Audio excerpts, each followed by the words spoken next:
Assalamualaikum warahmatullahi wabarakatuh. Saya Hafiz Raffi Muhammad, NIM 1814069 dari jurusan Teknologi Informasi, Universitas Sumatera Utara. Di sini saya akan menjelaskan tentang version control system.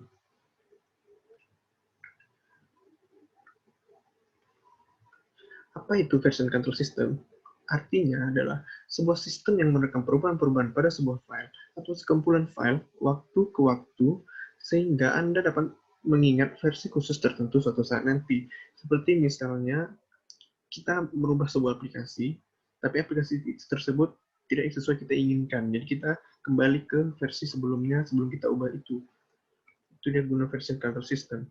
Version control system ini ada 3 jenis, yaitu yang pertama adalah localized version control system atau disingkat LVCS. Yang kedua ada centralized version control system atau CVCS. Yang ketiga ada distributed version control system, disingkat DVCS. Localized version control system itu dia bekerja di lokal saja. Jadi file tersebut disimpan di dalam lokal sebuah komputer, tidak bisa kemana-mana. Lalu ada centralized version control system. Ini dia baru bisa ke dua komputer yang berbeda. Jadi kita bisa menggunakan version control ini dalam sebuah tim, bisa digunakan dalam sebuah tim. Lalu ada distributed version control system. Distributed version control system ini dia sudah berada di server. Jadi kita bisa mengupload file tersebut ke server dan bisa ada komputer lain yang bekerja sama kita dengan kita. Contoh aplikasi versi control system. Ya, aplikasi versi control system ini ada banyak. Misalnya ada Bazaar, Subversion, Mercurial, dan Git. Yang sering saya gunakan di sini adalah Git. Jadi saya akan menjelaskan sedikit apa itu Git. Git itu adalah sebuah aplikasi DVCS. Sejarah singkatnya, Git ini dibuat pada tahun 2005 oleh perusahaan Linux. Jadi Linux itu dulu dia membuat sebuah aplikasi menggunakan sebuah distributed version control system. Dibuat karena adanya desakan agar Linux membuat sebuah DVCS mereka sendiri. Ya, karena dulu Linux menggunakan sebuah DVCS, tetapi adanya pertikaian antara Linux dengan DVCS tersebut. Jadi hubungan mereka terputus. Lalu Git ini dibuat berdasarkan pengalaman bekerja saat menggunakan Bitkeeper. Bitkeeper itu adalah DVCS yang digunakan oleh Linux sebelumnya, sebelum membuat Git ini. Apa yang bisa dilakukan oleh Git? Git ini bisa bolak-balik antar versi. Itu maksudnya seperti DVCS tersebut, dia bisa bolak-balik antar versi sebelumnya dan versi setelahnya.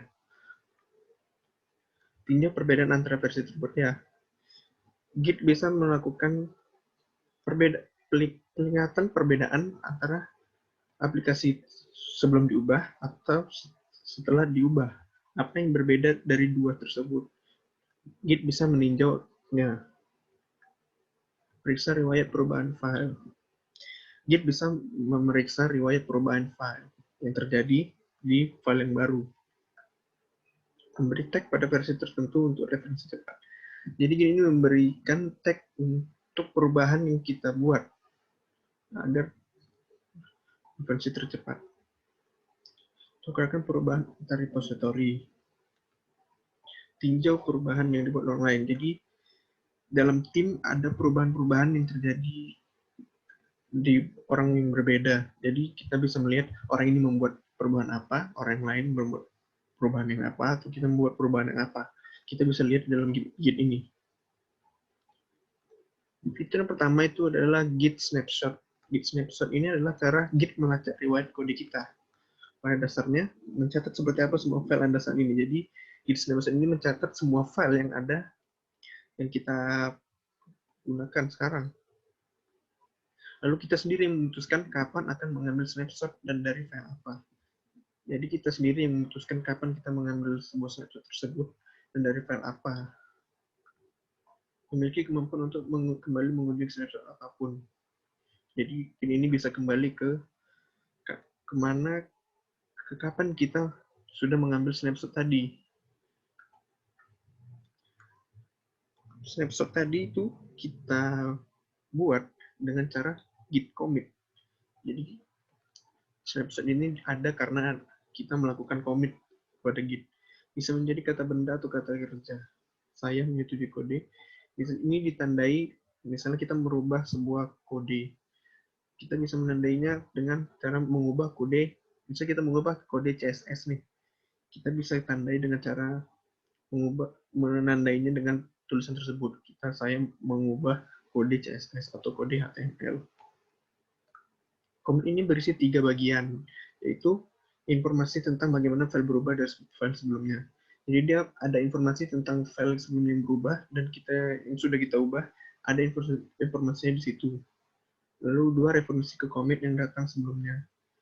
Jadi dia sama membandingkan dengan file yang sebelumnya setelah kita ubah. Lalu ketiga, ada kode hash yang akan terlihat seperti berada di situ.